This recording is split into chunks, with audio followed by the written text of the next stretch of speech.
fourth quarter assists. He led in that. He created 61 points per game. He led in that. I mean, he shot twice as many threes and shot 12% higher from the three-point line than Devin Booker. So if you want to nitpick, okay, Devin Booker averaged 50.2 from the floor. Dame was 49.7. Okay, Dame was 89% from the free throw line. Devin Booker was 94%. But other than that, and as you mentioned, the 51-7, the 61-8, the 42-12, he had every, and there were games that CJ did not have it. And if Dame doesn't give you 61, and you look at those last three games, those were the greatest three-game stretch to end the season in NBA history. And they won those games by a grand total of 7 points. So they needed every 51, every 61, every 42, and then he gave you 12 assists. And then Skip, well, he didn't score a basket. I thought free throws count as points, but I didn't know that. But Skip changed the rules, so now free throws don't count as points in the fourth quarter. Or bounces. It's got to be a switch, and apparently. What about that key steal he had from Karis LeVert? And then he had two more on Saturday from Memphis. Skip, I mean, I don't know how you look. I love Book, and Book put a number on your team, the Clippers. But if they had given this to someone other than Dame Lillard, after doing what he did in that bubble, nah, I'm like, nope, I'm done with the NBA. Okay, it is my turn. And I am not going to nitpick here. I'm going to spit facts back at both of you. You both carefully omit all of Damian's flameouts, his coming up smalls through the bubble. They did lose 2 games. And Devin Booker lost no games with far less help, veteran, qualified help, than Damian had. And by the way, that help carried Damian on Saturday all the way into the playoffs past Memphis in the fourth quarter, and I'm about to get to that in just a moment. But the point is that Devin Booker was extraordinary. They crushed almost everybody they played. They won by an average of 13 points a game to Portland's 3 points a game. They beat 7 of 8 teams that were playoff teams, and Devin Booker consistently came up clutcher than Damian Lillard did in the bubble.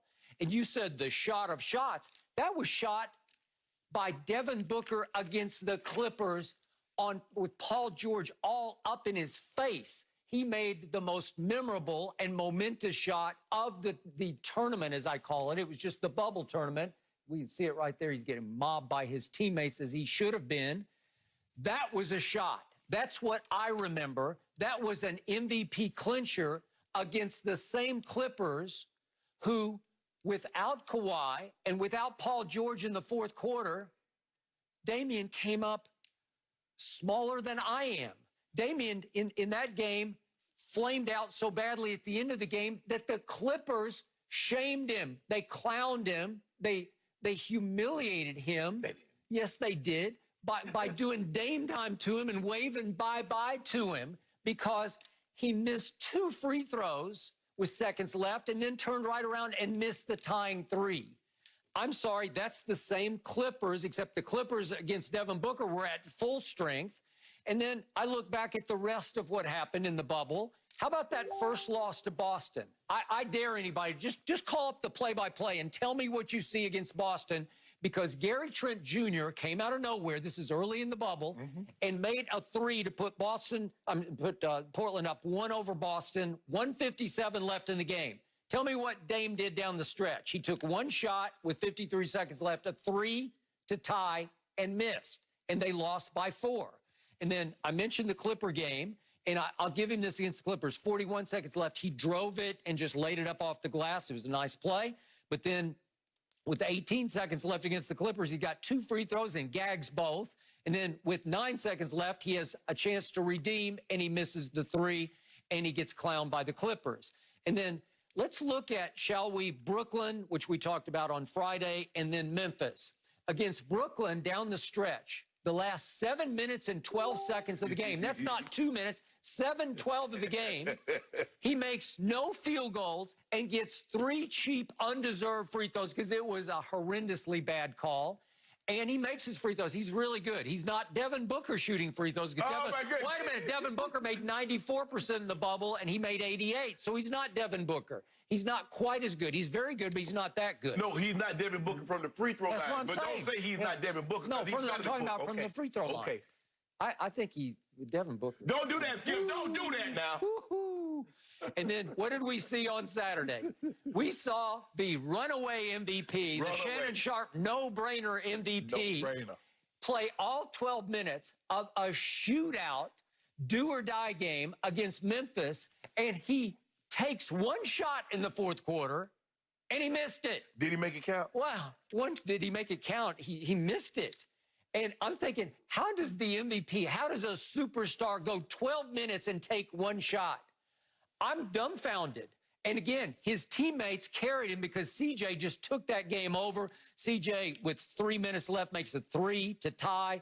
With minute 50 left, three to put him up 4, 1:21 left. He makes a jumper. CJ stands for clutch jumper to put them up 6. And then Melo comes from nowhere. And Shannon asked me, well, who fed him the basketball? Yeah. Well, yeah, Damian drove it. I'm saying, just get to the foul line. That's the only thing you can do. And he gets in the lane and says, uh-oh, I got to kick it.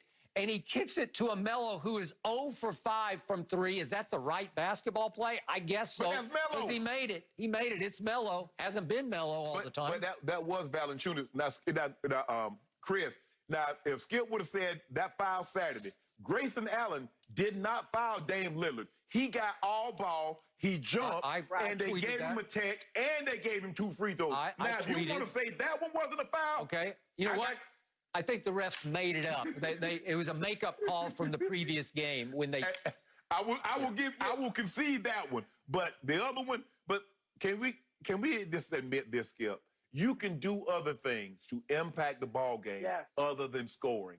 He had steals. He had rebounds. He had assists. He got to the foul line. You say, LeBron, go to the lane and get fouled and shoot free throws. Well, he did that, and you still criticizing him. So we've got a flame out against Boston last 2 minutes. We got a flame out against the Clippers that's all-time bad. And then over the last almost 20 minutes he has played in the fourth quarters of the Brooklyn and Memphis games. 20 minutes of fourth quarter, he has scored 0 field goals, and we crowned him. Way to go, Shannon. Does he have any points? Just omit that. Sweep it under the carpet. Because did you see that logo Lillard shot? Wow, that's it. You're the MVP. Congratulations. That you just poo-pooed, to use Rob Parker's word. I mean, when Dame penetrates, 3 Grizzlies collapsed on him. Yes. And then he kicks it out to a Hall of Famer, Carmelo Anthony, for the easiest 3 in the league, right? The corner 3. Hey, it's a great play by Dame. That is a fantastic play. That is 2020 NBA textbook 101. Really? I fell out of my chair when Melo made it because I did not think it was going in. Melo did earlier in the bubble. He hit a corner 3 that was pretty clutch against the Grizzlies. So, yes. And then here's the other thing, Skip. And I don't want to belittle what Phoenix did, but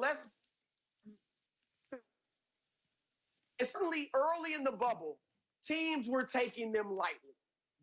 Portland was getting everybody's best shot from the get-go because Dame had already put it out there that, hey, I'm only here if we can make the playoffs. I don't even want to come if we don't have a chance to make the playoffs. And Phoenix, nobody expected anything from them. So they were getting light shots when Portland was getting everybody's best shot. And then when people realize, hey, Phoenix is here to play, it's too late. They're rolling and all that stuff. So you can't. Book was great, and this was his coming out party to the casual NBA fan. I love it for that reason. But Dame was clearly the MVP. And I love how Shannon talks about moving the goalpost. CJ can mean clutch jumper, even though he was 0 of 6 from 3 against Brooklyn. But for Dame, because he had a couple fourth quarters where he struggled. Wait, time out. Didn't CJ clutch jumper hit the clutch jumper against Brooklyn? It was a mid-range jumper. Mid-range jumper. But 3-pointers are jumpers too. Yeah. And when CJ couldn't find the rim, Dame was carrying him. Yeah. So if we don't get that 42, what good is that clutch jumper if we don't get that 42 from Dame? Right. And Dame hit him with that beast mode. Y'all know why I'm here. I'm just here to make the playoffs. Some guys can do it in the first 3.5 quarters, and some guys can do it coming home. It just happens, and I don't think I made any. Did I exaggerate? Did I fabricate? Yes. Nope. No, I did not. Is that where we're at right now? All right. I do want Chris to stick around. I would like to hear your thoughts on Dame's chances of upsetting LeBron in the playoffs.